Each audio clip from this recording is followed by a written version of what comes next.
அன்னை தகவல் சேனலில் இன்றைக்கி என்ன பார்க்க போகிறோம் அப்படின்னா, டிஸ்ட்ரிக்ட் ஹெல்த் சொசைட்டி தஞ்சாவூர், மாவட்ட நலச்சங்கம் தஞ்சாவூர் மாவட்டம், மருத்துவம் மக்கள் நல்வாழ்வுத்துறையில் பணி அப்படின்னு சொல்லியிருக்காங்க.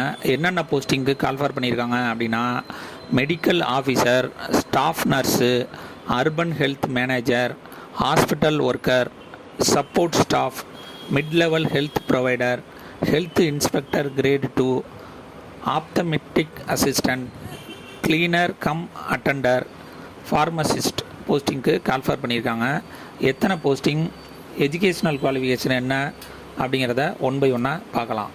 ஃபஸ்ட்டு மருத்துவ அலுவலர், மெடிக்கல் ஆஃபீஸர், மாத ஊதியம் 60,000 அப்படின்னு சொல்லியிருக்காங்க.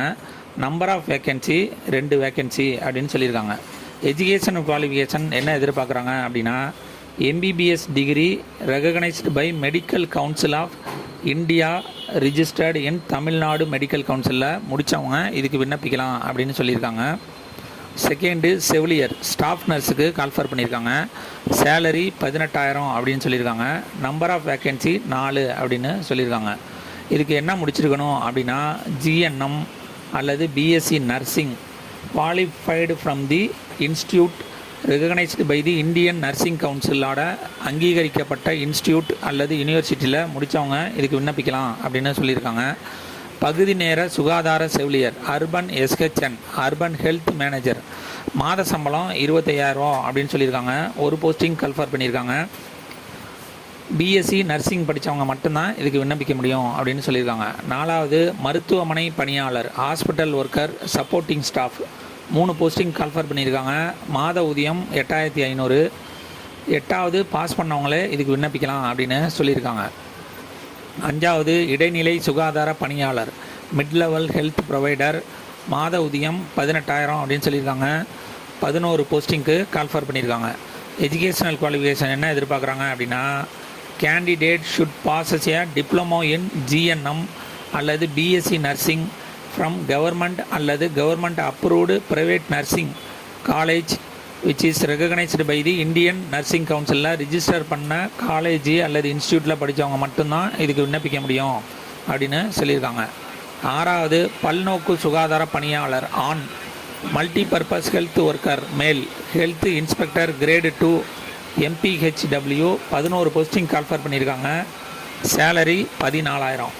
எஜுகேஷ்னல் குவாலிஃபிகேஷன் என்ன எதிர்பார்க்குறாங்க அப்படின்னா, 12th வித்து பயாலஜி அல்லது பாட்டனி ஆர் சுவாலஜி, அதாவது ஃபஸ்ட்டு குரூப்பு அல்லது பியூர் சயின்ஸ் குரூப்பு முடித்தவங்க இதுக்கு விண்ணப்பிக்கலாம் அப்படின்னு சொல்லியிருக்காங்க. Must have passed Tamil language as a subject in SSLC, 10th தமிழை ஒரு பாடமாக எடுத்து படித்தவங்க மட்டும்தான் இதுக்கு விண்ணப்பிக்க முடியும் அப்படின்னு சொல்லியிருக்காங்க.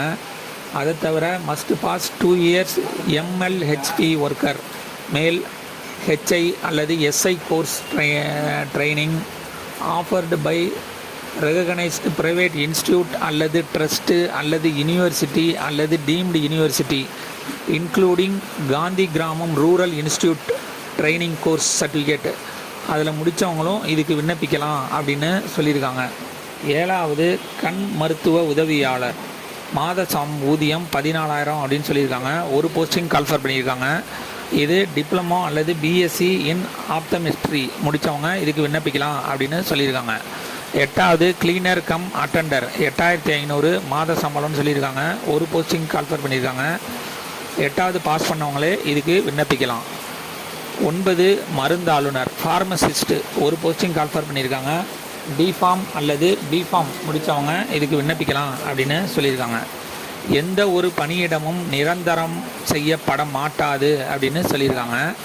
11 மாதங்கள் முடிவுற்ற நிலையில் ஒரு நாள் பணியிடை முறிவு செய்து மறுபடியும் வேலைக்கு சேர்த்துக்குவோம் அப்படிங்கிற மெத்தடில் தான் கண்டினியூ பண்ண விடுவோம் அப்படின்னு சொல்லியிருக்காங்க.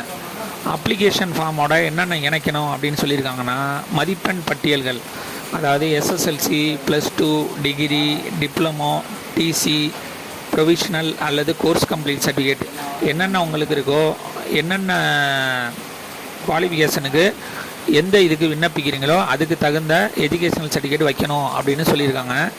எவிடன்ஸ் ஆஃப் டேட் ஆஃப் பர்த்துக்கு உங்களுடைய பர்த் சர்டிஃபிகேட்டு அல்லது 10th மார்க்கு அல்லது 12th மார்க்கை வச்சு விண்ணப்பிங்க அப்படின்னு சொல்லியிருக்காங்க. ஆதார் கார்டு, எக்ஸ்பீரியன்ஸ் சர்டிஃபிகேட் இருந்துச்சு அப்படின்னா அந்த எக்ஸ்பீரியன்ஸ் சர்டிஃபிகேட்டும் வைக்கலாம். முன்னுரிமை சான்று அப்படிங்கிறாங்க. முன்னுரிமை சான்றுங்கிறது என்னென்னா, சில பேர் முதல் பட்டதாரியாக இருப்பாங்க, இல்லைனா ஃபிசிக்கலி சேலஞ்சடாக இருப்பாங்க, ஆதரவற்ற விதவைங்க இருப்பாங்க. இவங்கெல்லாம் முன்னுரிமை சான்றுங்கிறத வச்சு இதுக்கு விண்ணப்பிக்கலாம் அப்படின்னு சொல்லியிருக்காங்க. விண்ணப்பம் அனுப்ப வேண்டிய முகவரி என்ன சொல்லியிருக்காங்க அப்படின்னா, செயலாளர், மாவட்ட நலச்சங்கம் மற்றும் மாவட்ட சுகாதார அலுவலர், மாவட்ட சுகாதார அலுவலகம், Gandhiji road, near LIC building, Thanjavur 613001 அப்படின்னு சொல்லியிருக்காங்க. செல் நம்பர் 04362273 அப்படின்னு சொல்லியிருக்காங்க. விண்ணப்பிக்க கடைசி நாள் 18/10/2024 மாலை 5 மணி அப்படின்னு சொல்லியிருக்காங்க. டிஸ்கிரிப்ஷனில் நோட்டிஃபிகேஷன் வித் அப்ளிகேஷன் ஃபார்ம் கொடுத்துருக்கேன். ஒவ்வொரு போஸ்டிங்க்கும் தனித்தனியாக அப்ளிகேஷன் ஃபார்மு கொடுத்துருக்காங்க. நீங்கள் எந்த போஸ்டிங்க்கு அப்ளை பண்ணுறீங்களோ அந்த அப்ளிகேஷன் ஃபார்மை மட்டும் பிரிண்ட் அவுட் எடுத்து அதிலோட என்னென்ன அட்டாச்மெண்ட் வைக்கணுமோ அது எல்லாமே வைங்க. விண்ணப்பித்து வெற்றி பெற்று பணியில் சேருக. மேலும் இந்த பயனுள்ள தகவலை பலருக்கு பரப்புக. நன்றி, வணக்கம்.